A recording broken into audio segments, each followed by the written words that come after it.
करते हैं worksheet number 6। ये आपकी इंग्लिश मीडियम की है और आज हम इसमें दो सब्जेक्ट एक साथ पढ़ेंगे, एक साइंस का और दूसरा इसी के साथ नीचे आप देख सकते हैं ये रहा आपका एसएसटी का। ठीक है, तो दो सब्जेक्ट साथ में पढ़ेंगे, दोनों की वीडियो मैं एक साथ बनाऊंगी। मैंने आप लोग से पिछले वीडियो में ये सवाल किया था कि आप लोग मुझे बताएं कि नेक्स्ट वीक से आप ये दोनों वीडियो एक साथ चाह रहे हैं या मैं दोनों को अलग अलग डिवाइड करके बनाऊं।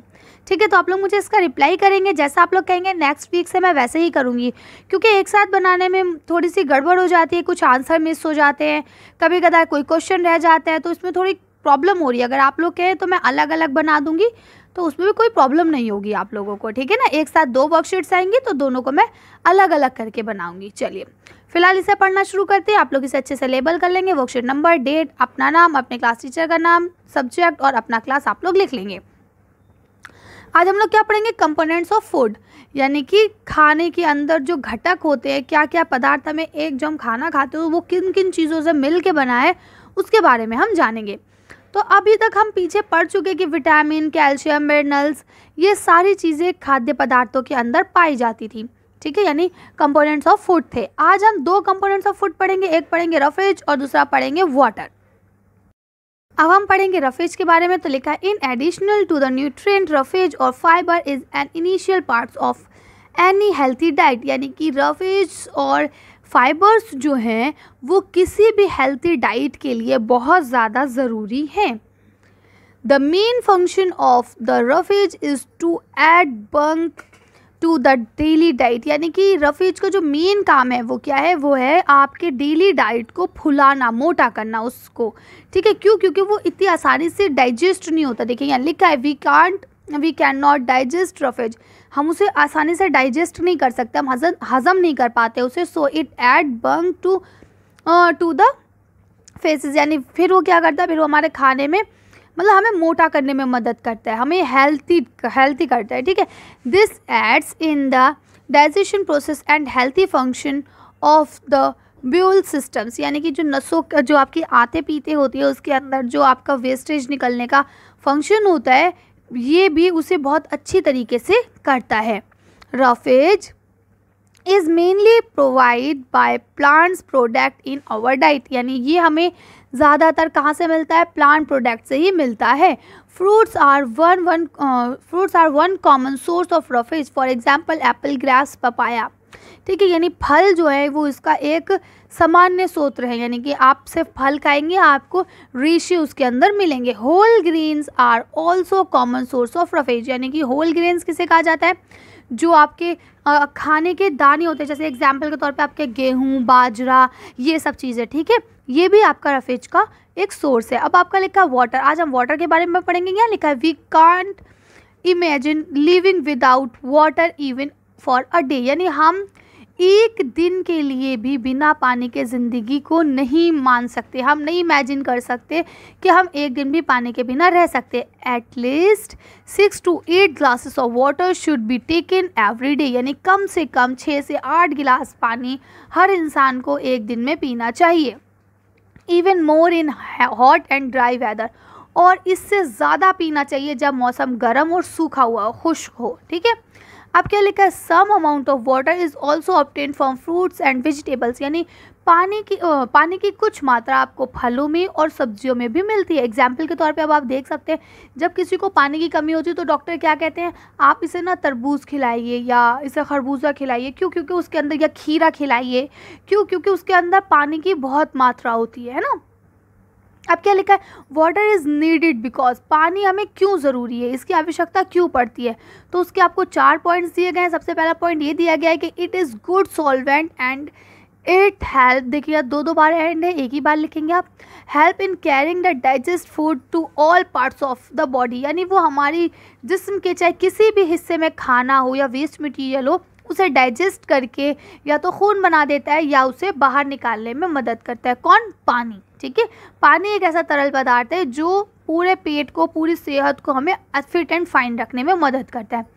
Water is initial for the proper functioning of the kidney and bowels, यानी कि आंतों की और किडनी के पूरे प्रॉपर ढंग से फंक्शन करें, वो जो उनको काम दिया है गॉड ने, वो अगर आप चाहते हैं कि वो दोनों अपना काम ढंग से करें तो उसके लिए सबसे ज़्यादा ज़रूरी है आपका पानी पीना। अगर आप पानी नहीं पिएंगे तो किडनी और बोल्स जो आपके फंक्शन के लिए बनाए गए हैं वो अपने फंक्शन को छोड़ के उल्टा सीधा काम करना शुरू कर देंगे, जिसके बाद आप बीमार पड़ सकते हैं। ठीक है, नेक्स्ट लिखा है आपका it's help us in eliminating waste like sweats and urine. ठीक है, स्वेट किसे कहते हैं? स्वेट माने पसीना और यूरिन माने वॉशरूम, है ना। तो अब कह रहे हैं ये आपके जिस्म में जो गंदा वेस्ट होता है पसीने और यूरिन के ज़रिए उसको भी बाहर निकाल देता है। ठीक है, अब क्या लिखा है? It's keep our body cool, और ये हमारी बॉडी को ठंडा रखने में भी हमारी मदद करता है। चलिए अब आपका पढ़ते देखिए यहाँ क्या लिखा है, लेट अस प्रैक्टिस नाउ। चलिए अब हम प्रैक्टिस करके देखते हैं क्या लिखा है। Number 1, butter fat fruits. अब बटर में मोटापा होता है, वसा होता है, फैट होता है। अब बताइए फ्रूट्स में क्या होता है? तो आप फ्रूट में क्या लिखेंगे? इसका आंसर क्या लिख देंगे? रफेज लिख देंगे। ठीक है, चलिए नेक्स्ट क्वेश्चन पढ़ते हैं। अब आपका अगला क्वेश्चन जो है यहाँ लिखा है कि plant food is mainly fibres food, यानी कि जो प्लांट्स के फल जो हमें खाना मिलता है प्लांट्स के द्वारा वो ज़्यादातर मेनली फाइबर्स फूड ही होते हैं। तो ये स्टेटमेंट ट्रू है। ठीक है, क्यों? क्योंकि ठीक है उसमें अलग चीज़ें भी होती हैं लेकिन मेनली जो चीज़ है वो फाइबर्स ही हैं। ठीक है, अब अगला आपका क्वेश्चन है why is roughage an important part of our diet, यानी कि रफेज यानी कि रेशे जो हैं वो हमारे खाने के इम्पॉर्टेंट हिस्सा क्यों है। चलिए इसका आंसर देखते हैं। आप आंसर लिखेंगे because this aids in the digestion process and healthy functioning of the bowel system, यानी कि ये हमारे अच्छा डाइजेशन हो के डाइजेशन का प्रोसेस सही रहे, उसकी प्रक्रिया सही रहे उसमें, और हमारी जो बोल्स यानी आते हैं उनको सही से काम करने में मदद करता है, इसीलिए ये हमारे खाने का एक महत्वपूर्ण हिस्सा होता है। चलिए अगला क्वेश्चन पढ़ते हैं। अब आपका नेक्स्ट क्वेश्चन है number 4, why is it important to drink water even when it does not give energy, यानी अब ये बोलते हैं कि क्यों पानी पीना ज़रूरी है जबकि वो हमें एनर्जी नहीं देता। यानी जो भी चीज़ हम खा रहे हैं वो कुछ ना कुछ हमें दे रहा है, कोई एनर्जी दे रहा है और किसी से हमें कुछ मिल रहा है, कोई हमें कार्बोहाइड्रेट से दे रहा है ना, कार्बोहाइड्रेट से एनर्जी मिलती है, इस तरह से मतलब कुछ ना कुछ मिल रहा है, मिनरल्स विटामिन एनर्जी कुछ नहीं कुछ तो मिल रहा है। पानी से तो हमें कुछ भी नहीं मिल रहा, तो हम पानी को क्यों पिए? वो हमारे पीने के लिए क्यों ज़रूरी है? चलिए इसका आंसर देखते हैं। तो आप इसका आंसर यहाँ से लिखेंगे it is a good solvent, यानी एक ये अच्छा तरलीय पदार्थ है and it's help in carrying the digesting food to all parts of the body, और ये हमारे जिस्म के हर हिस्से से खाने को डाइजेस्ट करने में या उसको क्लियर करने में, कि जो गंदगी है उसको हटाने में बहुत ज़्यादा मदद करता है, इसीलिए हमें पानी पीना बहुत आवश्यक है। चलिए अगला क्वेश्चन पढ़ते हैं। आपका next question fill in the blanks है, क्वेश्चन नंबर 5 है ना। अब लिखा वाटर इज़ अ गुड, तो यहाँ क्या आ जाएगा? सॉल्वेंट। ठीक है, वाटर कीप्स आवर बॉडी क्या आ जाएगा? कूल। ठीक है, water helps in eliminating waste like sweat and urine. ठीक है, whole grain are the common source of roughage. ठीक, चलिए अब इसके एक साथ सारे आंसर्स देख लेते हैं हम। मैंने वैसे आपको बता दिया है, 1 वर्ड आंसर है बिल्कुल। चलिए आंसर देखते हैं इसके। अब आपका पहले में क्या आएगा? सॉल्वेंट, यहाँ टी मिस है। ठीक है, तो सॉल्वेंट लिख लेंगे। दूसरा क्या है आपका? कूल। तीसरा क्या है? Sweat and urine. और चौथा क्या है आपका? यूरेज। ठीक है, रफेज। तो आप इस तरह से सारे लिख लेंगे। चलिए अब अगली वर्कशीट को पढ़ते हैं। इस तरह से आपकी ये साइंस की वर्कशीट कंप्लीट होती है। अब हम लोग पढ़ना शुरू करते हैं एसएसटी की वर्कशीट को। तो पहले आप लोग इसे अच्छे से लेबल कर लेंगे। वर्कशीट नंबर 7, अपना नाम, क्लास टीचर का नाम, डेट, सब्जेक्ट और अपना क्लास आप लोग लिख लेंगे। आज हम लोग क्या पढ़ेंगे? साइट्रो टॉपिक्स के टाइप्स के बारे में पढ़ेंगे, यानी कि जो रूढ़िवादी सभ्यता है, रूढ़िवादी ख्यालात हैं, उनके बारे में पढ़ेंगे।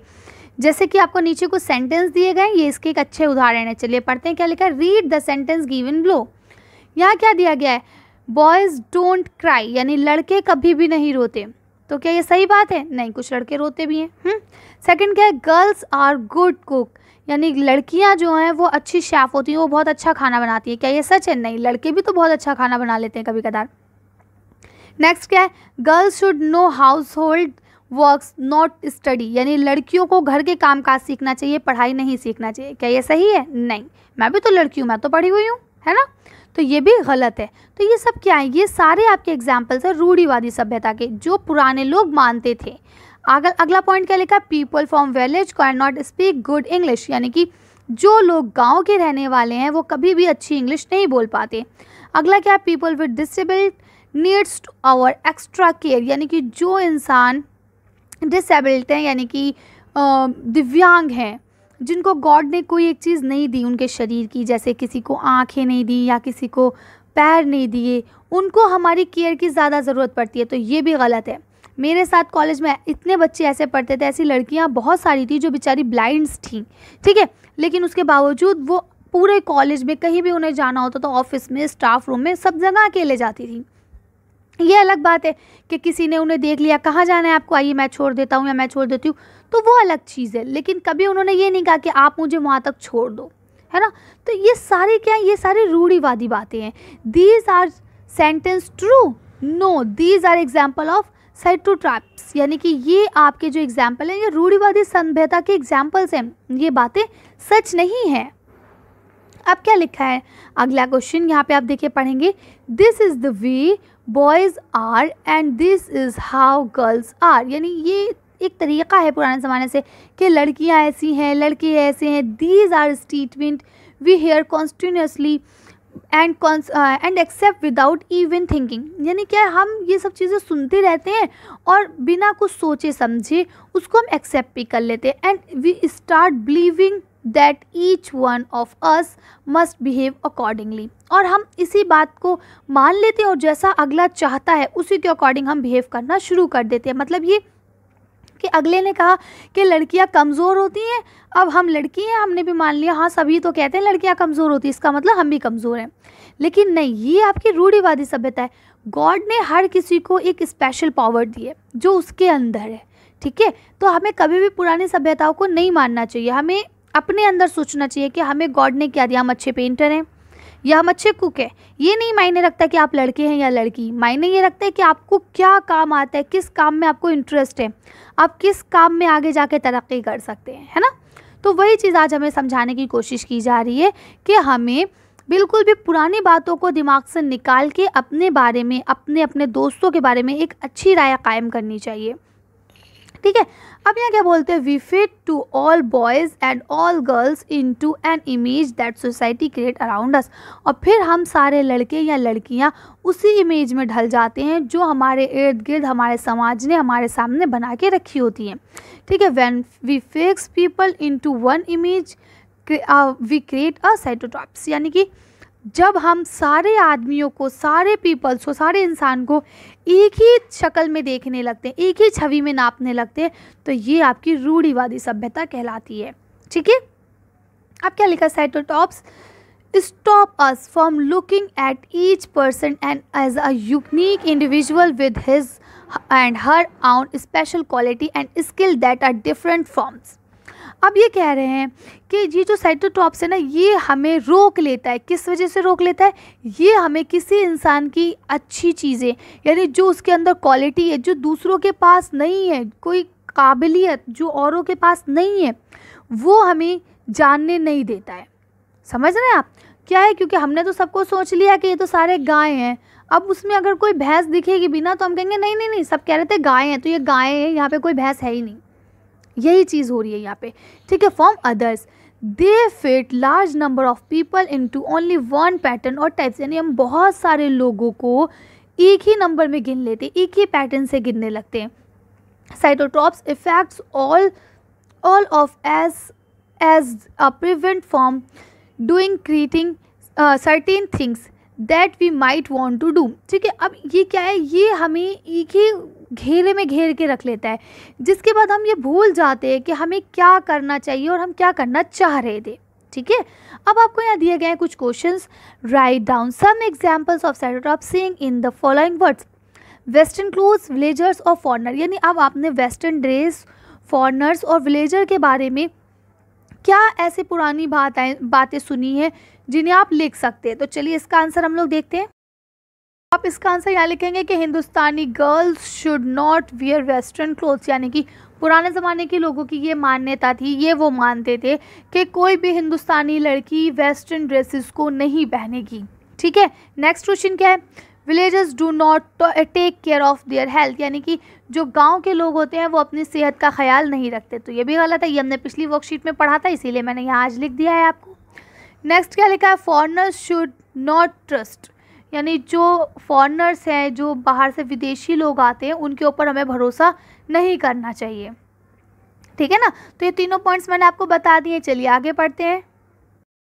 अब यहाँ आपका अगला क्वेश्चन दिया गया है, write 4 stereotypes about boys and 4 stereotypes about girl, यानी कि 4 रूढ़िवादी बातें लड़कों के बारे में और 4 रूढ़िवादी बातें लड़कियों के बारे में आपको लिखनी है। तो चलिए पहले हम लड़कों के बारे में देखते हैं, फिर लड़कियों के बारे में पढ़ेंगे।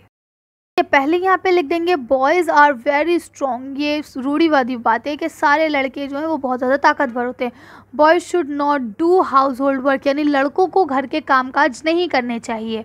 Number 3, boys are stronger than girls, लड़के लड़कियों से ज़्यादा ताकतवर होते हैं। Boys can go wherever they want, यानी लड़के जहाँ चाहें वहाँ जा सकते हैं, उनको किसी की परमिशन की कोई ज़रूरत नहीं है। ये सारी जो है ये सारी रूढ़िवादी सभ्यताएं हैं। ठीक है, चलिए अब हम लोग देखते हैं लड़कियों के बारे में क्या थिंकिंग रखते थे ये लोग। अब इसका आंसर यहाँ से लिखेंगे कि गर्ल्स आर वेरी वीक, यानी लड़कियाँ जो हैं वो बहुत कमज़ोर होती हैं। नंबर 2 लिखेंगे girls should do household work, यानी लड़कियों को सिर्फ घर का काम ही करना चाहिए। नंबर 3 क्या लिखेंगे, girls are weaker than boys, यानी लड़कियां जो हैं वो लड़कों से बहुत ज़्यादा कमज़ोर होती हैं।